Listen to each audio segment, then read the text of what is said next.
Welcome to Mission SONlight from the Inter-American Division. This is a special report from Haiti. Iconic scenes like this one from the National Palace here in the center of Port-au-Prince have become familiar to all of us in the newscast over the past year. Today, we want to take you to a closer look at the recovery in Haiti.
It's like you are in a boat, you know, in a very heavy, terrible sea. And I don't know how long it lasts. Because for me, it was like an eternity. And when you look at outside, you can see a cloud, a white cloud going up, and the noise. People say, healing everywhere. And after those seconds, it's a short period of silence where we realize we are still alive. Although there is much to learn about the difficulties that Haiti faces today, this country that shares the island of Hispaniola with the Dominican Republic also has a rich and colorful past. Christopher Columbus discovered Hispaniola in 1492 and found the Taino Amerindians inhabiting the island. There was a total population of about 500,000 at the time. The Tainos were farmers and seafarers who lived under the rule of local chiefdoms. Through their cultivation of crops, this small group of indigenous people made an impact on agriculture that still remains to the present time. Africans feast on yams and cassava thanks to the influences of the Tainos farmers. Guavas and pineapples are also among the food legacy left behind by the Tainos. The indigenous name for the mountainous western side of the island was Ayiti, or Land of High Mountains. The Massif de la Haute is rich in biodiversity. Massif de la Selle is home to some of Haiti's last remaining pine woodland. In the valleys between these ranges lie fertile valleys where 5,600 species of plants thrive along with crops such as rice and bananas, coffee and tobacco. Haiti's Côte des Arcadiens is a study in contrast with its semi-desert landscape dotted with cactus plants. For 3 centuries following Columbus making landfall, European countries considered Hispaniola a great prize. England, Spain, and France all desired to colonize the territory. After the French successfully colonized on the western portion of the island, they found their best success with the production of indigo and the establishment of sugar and coffee plantations. This signaled the need for slaves, who faced a harsh life and brutal treatment from slave overseers.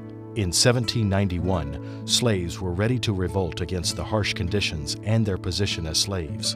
In 1804, the slaves finally won their emancipation and independence following a war with France, which resulted in the deaths of 124,000 slaves and white colonists.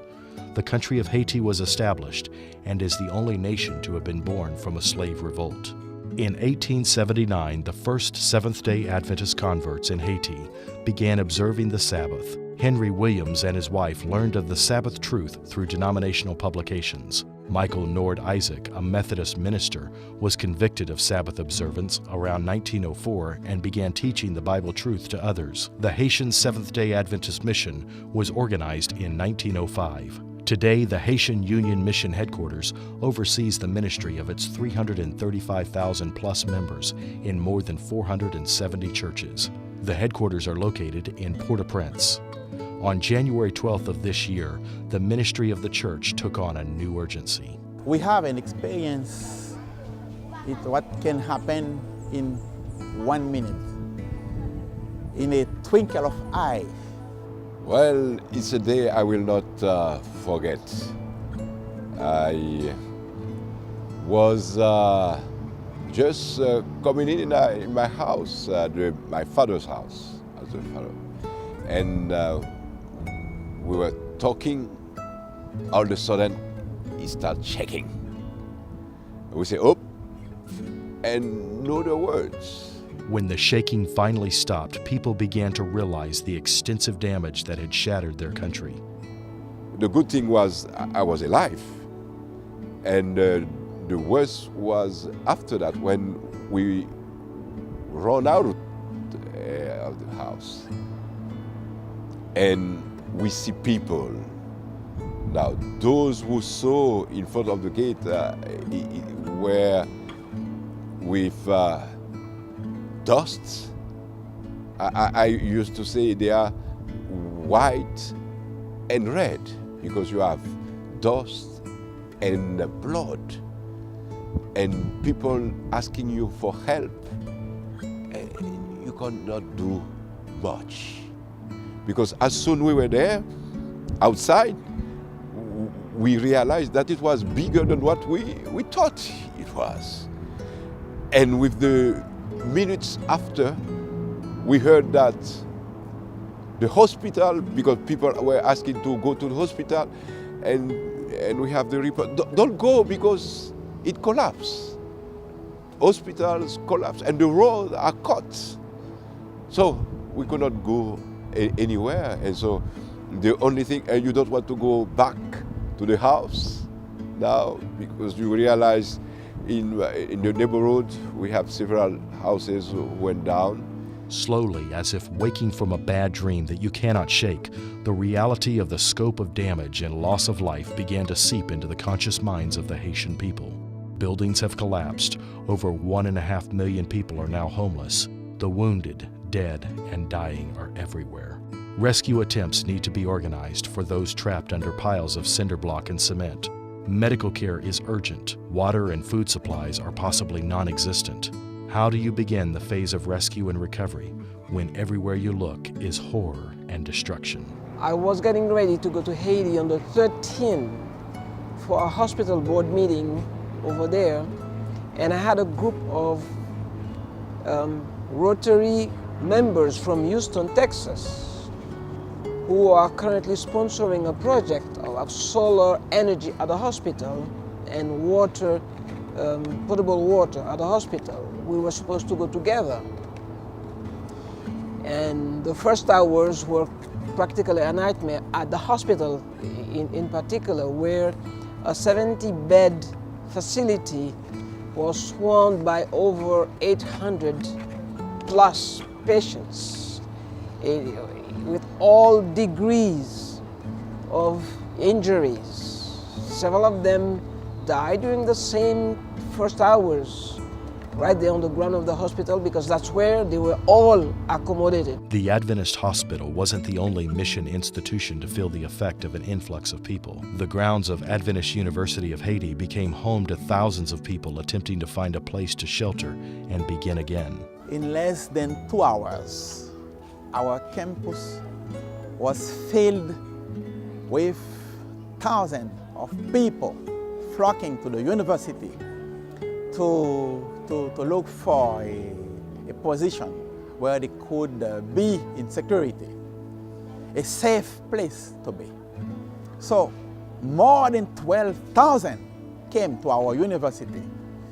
and we open the gate to receive them.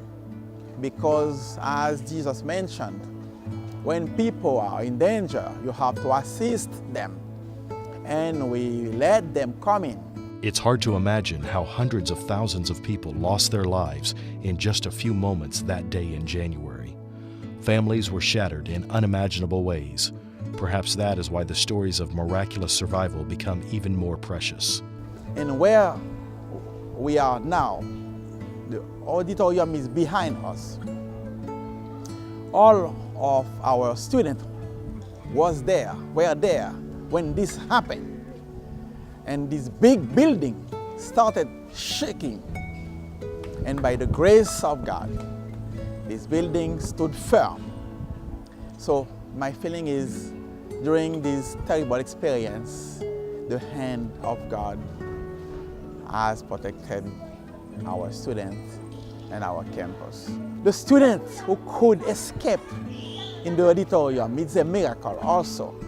Because when you realize 700 students inside the building, if that building had collapsed, it would be something terrible. There are many stories to tell of rescue, recovery, and ministry in the form of reaching out to those in need. During this quarter, Mission SONlight will provide you with a front row seat as you learn about the mission of the Seventh-day Adventist Church, helping Haiti find a path to rebuilding lives and homes. Your 13th Sabbath mission offerings will be used in 3 different projects in Haiti.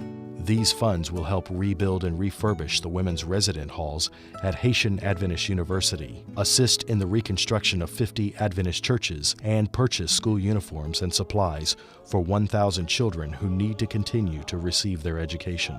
The holidays are approaching, and it is exciting to think about giving gifts to loved ones and friends. As you create your budget, remember to include a gift for the people of Haiti. Why not mark a tithe envelope now with the amount you'd like to give, and begin setting aside money out of each paycheck between now and December 25th.